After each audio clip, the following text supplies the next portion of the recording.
Yeah, thank you very much. Good morning also from my side. Thanks to the Military Academy for going into details of warfighting, which is of essential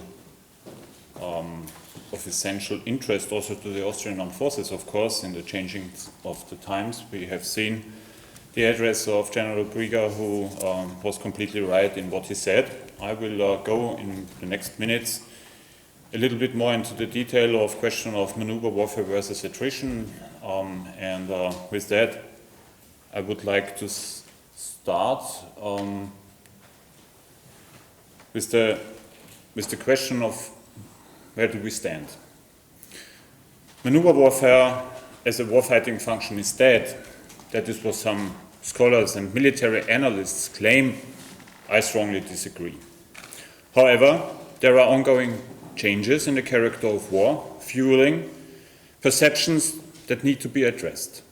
Warfare's changing character often alters the balance between offense and defense. We face one of these periodic shifts today, which requires professionals to think creatively about the implications. And this is why I'm also very happy as the Deputy Chief of Defense to see you all here in Wiener Neustadt. As warfare evolves, remaining ready in the face of technological changes is key to the profession of arms. The challenges posed in today's operating environment complicate maneuver and must stimulate updates to our doctrine. Maneuver warfare has always been some kind of contested concept. The roots of this actual discussion can be dragged back, at least to the modern or actual discussion, to the post-World War I writings of Basil Little-Hart and his thoughts about what happened during the World War I. This war's massive human and material toll, accentuated by both sides' pursuits of attrition strategies, propelled his search for alternatives that might produce more decisive results and reduced costs. Over the course of history, Hart found that in all decisive campaigns, the dislocation of the enemy's psychological and physical balance has been the vital prelude to his overthrow. This concept of dislocation lies at the heart of today's maneuver warfare. But let us have a look at what happened in the US after the Vietnam War. These developments are still at the heart of today's discussion. Attrition as a strategy received criticism after Vietnam, logically, where the decade-long US attempt to wear down North Vietnam's war-making abilities failed to achieve substantially its desired aim, even though the United States had overwhelming combat and logistics superiority. The US, and with them their NATO allies in Europe, turned their conceptual focus to the Soviet threat in Europe. And the air-land battle concept of the US Army sought to leverage new technologies, especially deep attack system integrated with mechanized maneuver forces, as an answer to the mechanization of the Warsaw Pact forces. With NATO's follow-on forces attack concept, FOFA, substantial progress was achieved, also in the development of new weapon systems derived from the new concept. And these new capabilities we still see in the arsenals of many Western armed forces of today.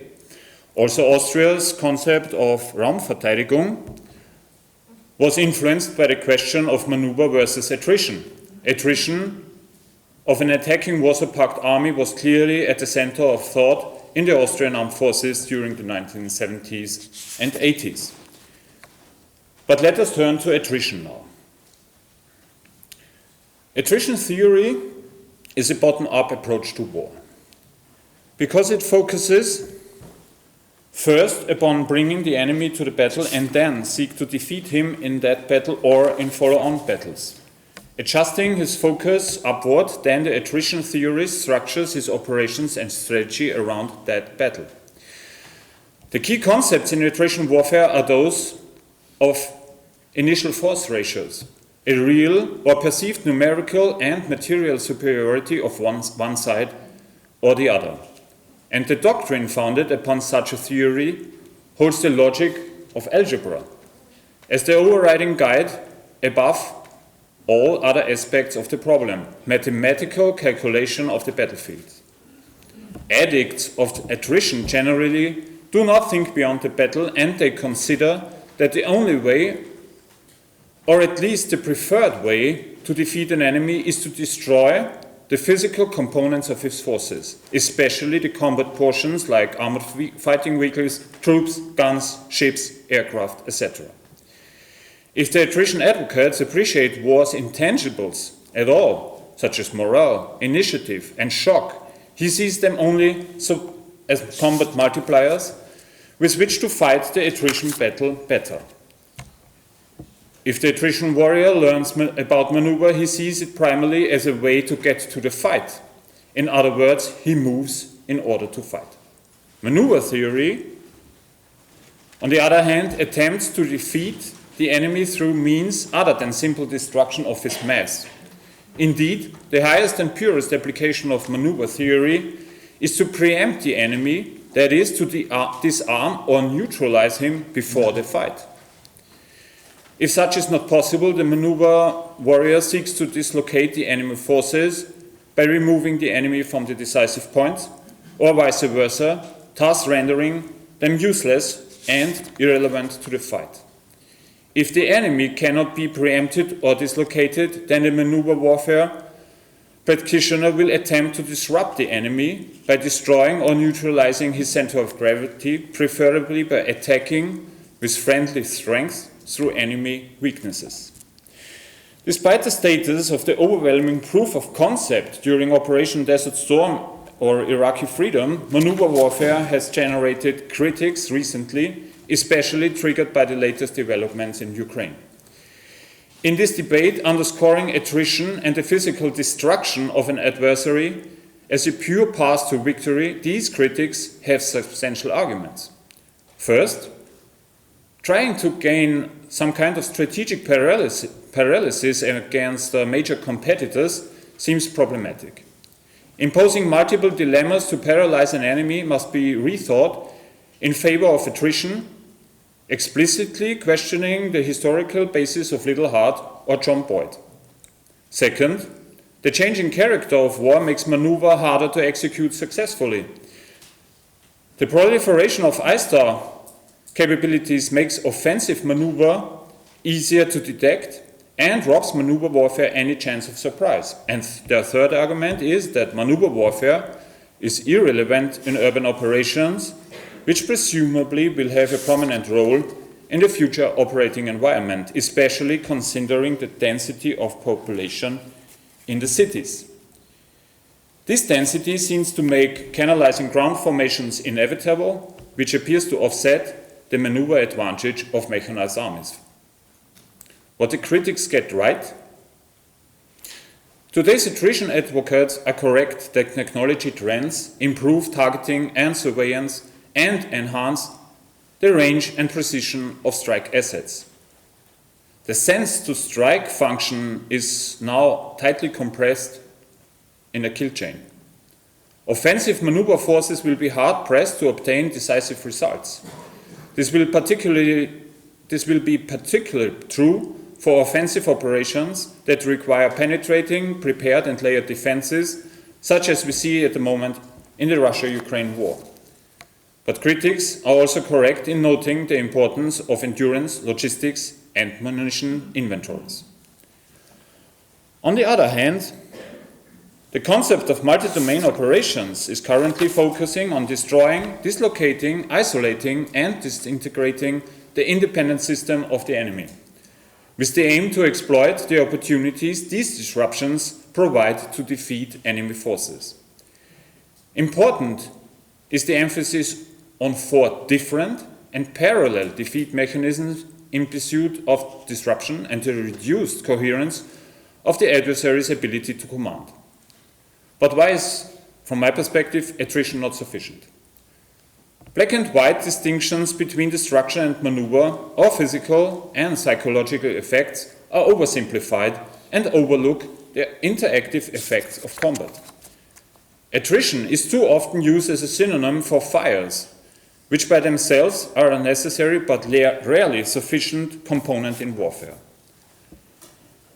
Reducing an adversary's capability is required to produce the shock or loss that induces him to recognize that the campaign cannot be continued. Under certain circumstances, a strategy of attrition may be necessary and effective. Moreover, the synergy of combination is needed. Arguments about the growing difficulty of conducting maneuver, given the ongoing technological revolution, cannot easily be dismissed, and the current technological shifts favors the defense.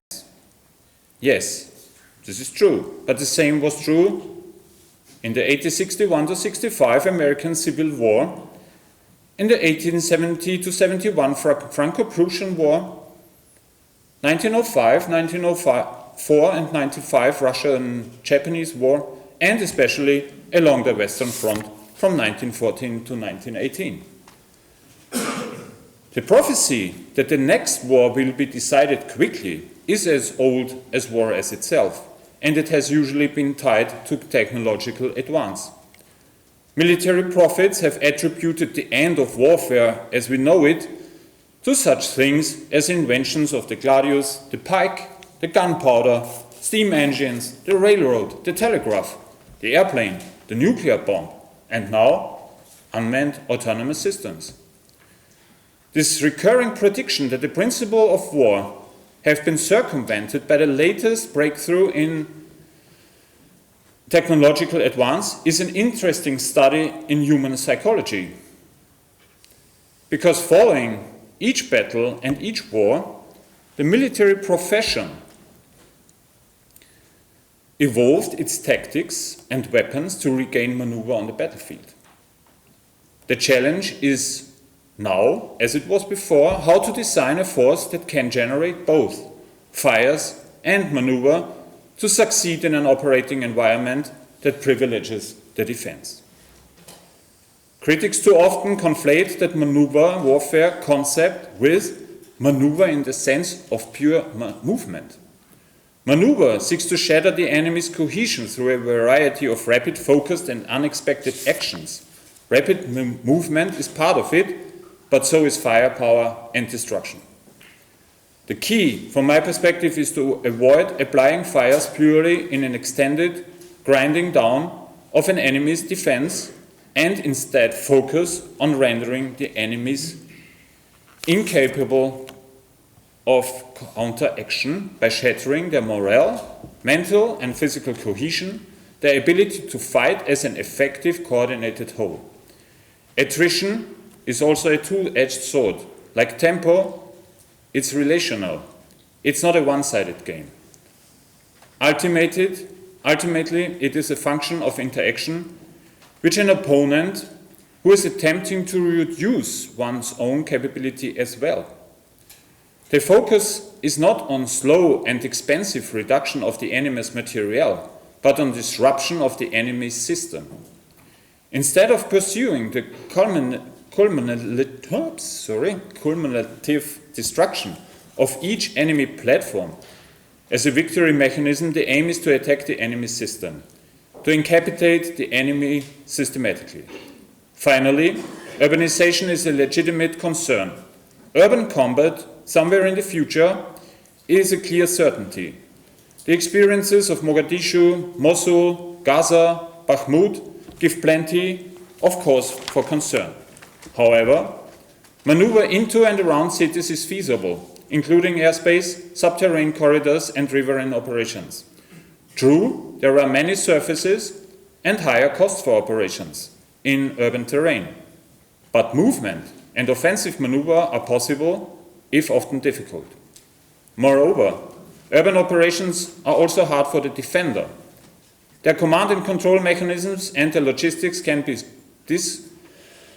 isolated and exploited, something that we see at the Gaza Strip at the moment. There are ways to crack this nut if one prepares for it, considering the potential of unmanned and remote operations. Yet, while attrition may be necessary, it's not in its own sufficient. Truly, monodimensional solutions are theoretically possible, but historically rare. I do not discount the value of fires, but the record for liberating territory and achieving decisive results purely through attrition is thin at last. Even in the most grinding campaigns, outcomes typically turn to the degree to which attrition and maneuver successfully complement each other. There are several promising elements for a combination approach. One focuses on the disintegration of the adversary's ability to direct the combination of fires and maneuver, a true system disruption objective. So what can be a solution? Given favorable terrain and time for proper preparation, ongoing developments in sensing, precision and speed of engagement favor the defense. Mobile and armed formations are needed, but must be rethought with respect to weight, speed, sensing and firepower. Technology, especially robotics, offers options that allow offensive maneuver to offset the inherent advantages of defense. No single approach is likely to be effective alone, especially crossing the more transparent dead zone across the future battlefield. Let me quote Sir General Patrick Sanders, the British Chief of General Staff. Success will be determined by the combination of arms and multi-domain competence. Expanded maneuver is a key tenet.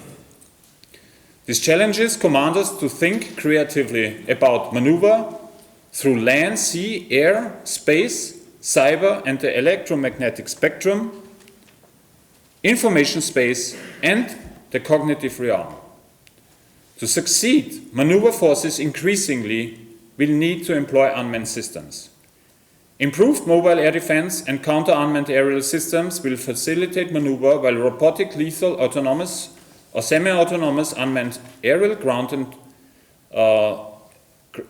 and ground vehicles and advanced electronic warfare capabilities will enable mobility.